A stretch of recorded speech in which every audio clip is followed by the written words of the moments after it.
تاریخ سے یہ ثابت ہوتا ہے کہ جب بھی اقتدار پر مذہبی عناصر اور ہوس اقتدار میں اندھے سیاستدان اپنی گرفت مضبوط کرتے ہیں تو وہاں تباہی اور آرام ضرور جنم لیتے ہیں۔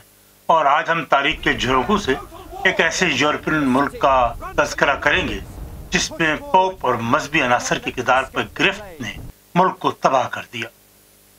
یورپی تاریخ پہ 1527 عیسوی میں ایک ایسا سال ہے جو تباہی، بربادی اور انسانی لالچ کی علامت بن کے رہ گیا۔ اٹلی کا عظیم شہر روم، جو صدیوں سے مذہب، فن اور تہذیب کا مرکز سمجھا جاتا تھا، اچانک جنگ کی آگ میں جھلس کر برباد ہو گیا۔ یہ وہ دن تھا جب طاقت، اقتدار اور برتری کی خواہش نے انسانی عقل اور شعور کو مفلوج کر دیا۔ پوپ کلیمنٹ ہفتم کی سیاسی غلطی اور شہنشاہ چارلس پنجم کی برتری کے خلاف بننے والے اتحاد نے پوپ کے دل میں ایک ایسی آگ بھڑکائی جس نے نہ صرف ایک شہر نہیں بلکہ اٹلی کی نشست ثانیہ کے خواب سارے چکنا چور کر دیے اور راکھ کا ڈھیر بن کے رہ گیا۔ 6 مئی 1527 کو جب شاہی فوجوں نے روم پر حملہ کیا تو شہر کی دیواروں دشمن کے جوش کے سامنے بے بس ہو گئیں۔ توپوں کی گھن گرج، سپاہیوں کی للکار، گھروں میں چیختے بچے، ہر منظر تاریخ کے سینے پر ایک زخم بن کر ثبت ہوتا چلا گیا۔ یہ وہ دن تھا جب سیک آف روم کے نام سے یاد کیا جانے والا یہ المیہ انسانی ظلم اور جارحیت کی بدترین مثال بن گیا۔ تاریخ کے آئینے میں دیکھا جائے گا تو جنگوں کا مقصد ہمیشہ سے وسائل پر قبضہ کرنا، زمینوں پر قبضہ کرنا، اقتدار پر اضافہ رہا ہے۔ یہی کچھ 1527 میں روم میں بھی ہوا۔ اس وقت یورپ میں شہنشاہ چارلس پنجم کی قوت تیزی سے بڑھ رہی تھی، جسے پوپ کلیمنٹ ہفتم کو خطرہ لاحق ہو گیا۔ پوپ نے غیر دانشمندانہ سیاسی اقدام اٹھاتے ہوئے چارلس کی طاقت کو کم کرنے کے لیے دی لیگ آف دا گنگا کے نام سے اتحاد قائم کیا، جس میں فرانس اور اٹلی کی چند ریاستیں شامل تھیں۔ یہ اتحاد دراصل پوپ کی جانب سے شہنشاہ کو چیلنج کرنے کی کوشش تھی، ایک ایسی کوشش جس نے روم کو اپنے ہی وجود میں خطرے میں ڈال دیا۔ چارلس پنجم کے احکامات پر براہ راست حملہ نہ کیا گیا، بلکہ یہ کارروائی باغی فوجی دستوں کی بغاوت کا نتیجہ تھی۔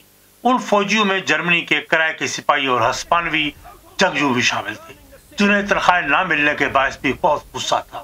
ان باغی سپاہیوں میں کی قیادت فرانسیسی اشرافیہ کے ایک باغی رکن ڈیوک آف دی بوربن کے ہاتھوں میں تھی۔ ان فوجوں نے روم پر دھاوا بول دیا۔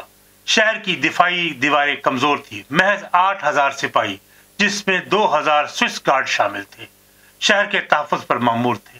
جنگ کے آغاز میں توپوں کی گھن گرج اور سپاہیوں کی للکار سے شہر لرز اٹھا۔ ڈیوک آف دا بوربن اگرچہ گولی لگنے سے ہلاک ہو گیا، مگر اس کے پیروکاروں نے روم پر قبضہ کر لیا۔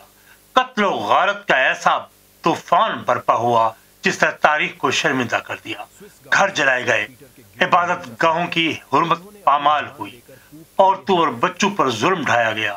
تقریباً 45,000 شہری موت کے گھاٹ اتار دیے گئے، باقی ہزاروں نے جلاوطنی اختیار کی۔ شہر میں طاعون پھیل گیا جس نے مزید ہزاروں جانیں لے لی۔ اس خونی المیہ میں سوئس گارڈز نے تاریخ کا ایک روشن باب لکھا۔ انہوں نے پوپ کلیمنٹ ہفتم کے تحفظ کے لیے سینٹ پیٹر چرچ کے گرد مورچہ سنبھالا اور بہادری سے دشمن کا مقابلہ کیا، لیکن پوپ کے فرار کے لیے خفیہ سرنگ بھی کھودی گئی، جس کے ذریعے وہ کانسٹینٹ اینجلو تک پہنچنے میں کامیاب ہوا۔ تاہم بلاخر 6 جون کو پوپ نے ہتھیار ڈال دیے اور اپنی جان کے بدلے بھاری تاوان دینے پر مجبور ہوا۔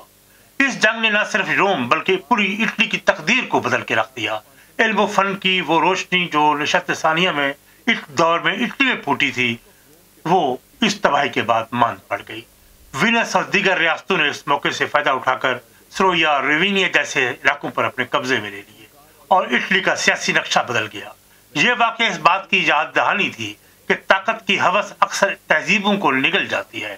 آج بھی مورخین اس بات پر متفق ہیں کہ روم کی تباہی کی بنیادی وجہ پوپ کلیمنٹ کی ہفتم کا سیاسی غلط فیصلہ تھا، جس نے ایک ایسی آگ بھڑکائی جس سے سب کچھ جل کر